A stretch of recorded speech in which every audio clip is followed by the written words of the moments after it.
you successful? If yes, what makes you successful? If no, are you sure? What if I asked you to prove to me that you are successful? If you are already annoyed with me, I don't blame you. These are very annoying and petulant questions to be asking. And yet, we kind of ask each other these kinds of questions all of the time. Maybe this comes in the form of a friend or a family member asking you what your GPA is, or how much money you expect to make, or whether you finally found someone. And even if we're not asked to prove our success, we often feel compelled to do it anyways. Maybe this is because we want to prove to ourselves that we are indeed successful. And regardless of why we do this, when we want to prove our success, we often look to the numbers or to things we can easily measure. This can be GPA or income, how many followers you have on social media, how many pounds you can lift, how many miles you can run. And at first glance, there is nothing wrong with celebrating any of these things. But are these a good foundation for a person's sense of self? What happens if you lose all of the things that you had used as the measures of your success? It can happen almost overnight. Perhaps a vibrant social life turns into quiet nights alone at home, or a couple of difficult weeks leads to grades that you never thought that you would get, that you never wanted. Perhaps a job offer is retracted, or a promising relationship is ended unexpectedly. These kinds of things can happen suddenly, almost overnight, and yet these kinds of things have happened to so many of us during the global pandemic. We've all heard that these are unprecedented times, but for some of us, this sense of overnight change, of loss, of vulnerability and uncertainty may seem familiar. When I was 13, I began to feel kind of off. I started to struggle to run, and then it was hard to walk, and eventually it was hard to just stand. I had been the captain of my high school soccer team, but my feet began to burn like they were on fire. And so it was hard to run and to play sports. I was a talented singer, but just the act of singing made my back hurt, and it was hard to breathe. I had always been a strong student, and I had shaped my identity around my academic success, but I was so sick and I was so tired that it was hard to go to school. It was hard to stay awake during class. I struggled with everything. I struggled with my daily life. I struggled with my sense of self. And I struggled to imagine myself becoming a successful adult. Still, I had a sense of hope, or even a sense of obligation. And so, despite it all, I went off to college. You may not be surprised to hear that when I got there, I did struggle. Because of my chronic pain and my chronic illness, I struggled to do really basic tasks on my own, like doing laundry, lifting my laundry basket. It was hard just to hold a pan in the sink, and so I struggled to just wash my dishes.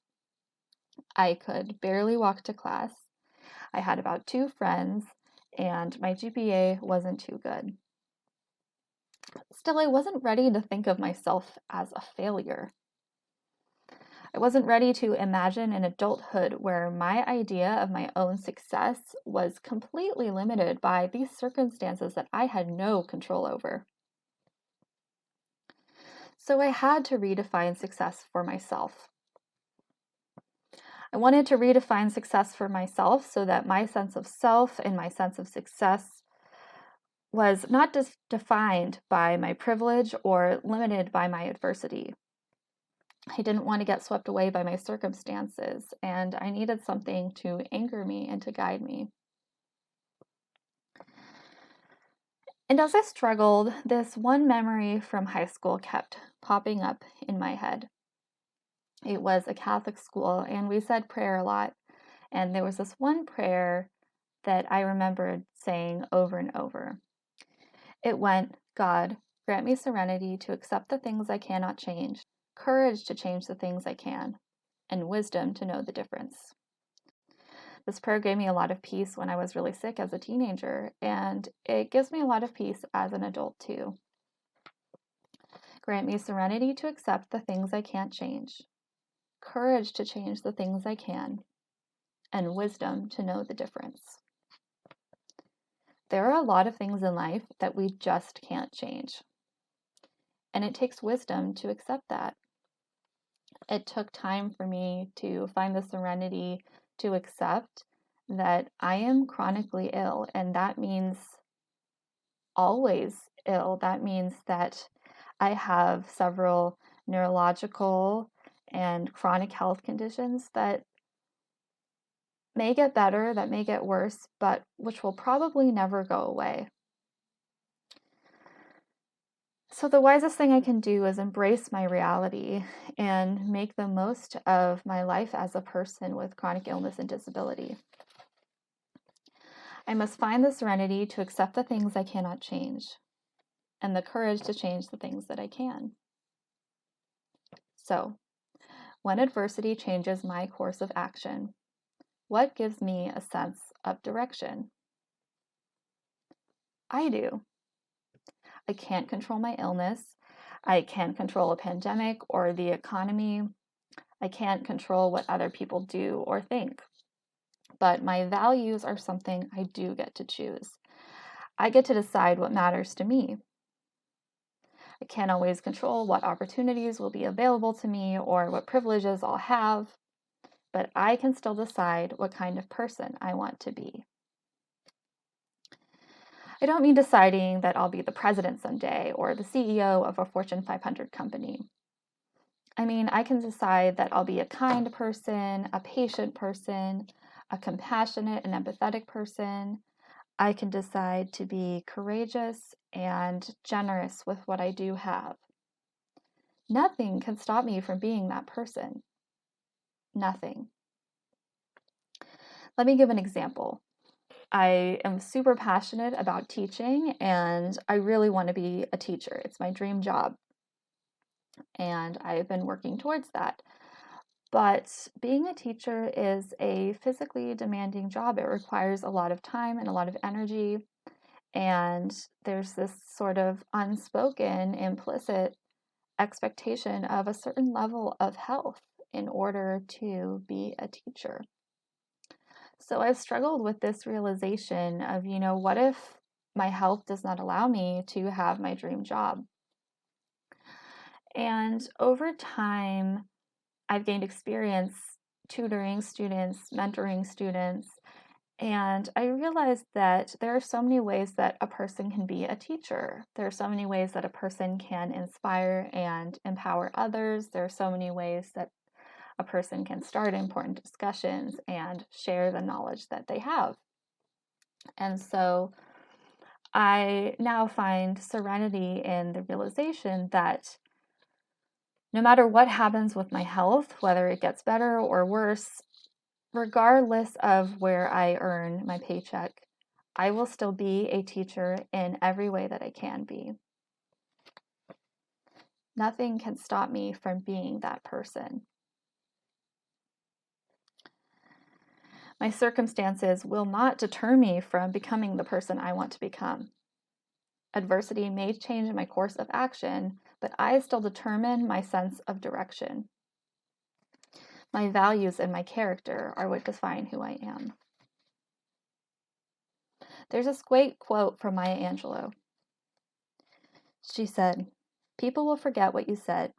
People will forget what you did, but people will never forget how you made them feel." The most profound influence you have in this world will be comprised of countless, innumerable, immeasurable, unquantifiable, perhaps hardly noticeable, little teeny tiny moments and choices and actions. It's not always about what's on your resume or on your transcript. Your job title, your grades, your salary. How much can these really say about the impact you've had in this world? How much can they say about who you are as a person? About what you give or how you've grown or what you've done? Imagine yourself at 89 years old. How will you feel about your life looking back? What will matter to you? What will make you feel satisfied about a life well lived? Imagine the absurdity of being most proud of your GPA or the job title you had when you were 23 years old. Would you be most proud of your privilege? I'm not saying that privilege doesn't matter. Money matters, health status and disability status matter, politics matters, the economy matters. We live in a world where these things do and will profoundly impact our lives. There are so many things that we can't control, but which will truly affect us and which will partially determine our course. But these things do not need to determine our sense of self. We deserve so much more than that. We are worth so much more than whatever life has dealt us. Instead, it is our values which provide the deepest, most powerful, most meaningful sense of direction in life. Our choices and beliefs and the things we hold dear, the precious, life-giving notions that we choose to hold on to, these are the anchors which ground us in a sense of self. Adversity, privilege, and external opinion do not need to determine whether we consider ourselves successful, because success is subjective. Your sense of self need not be bound to the judgment of others. How other people define success is worth so much less than your own idea of success and your own sense of fulfillment. So, are you successful? The answer to that question depends on how you define success. And how you define success depends on what you care about. Whether you consider yourself successful depends on what you care about. To be successful is to live a life that you can be proud of. And what this means is yours to determine. Thank you.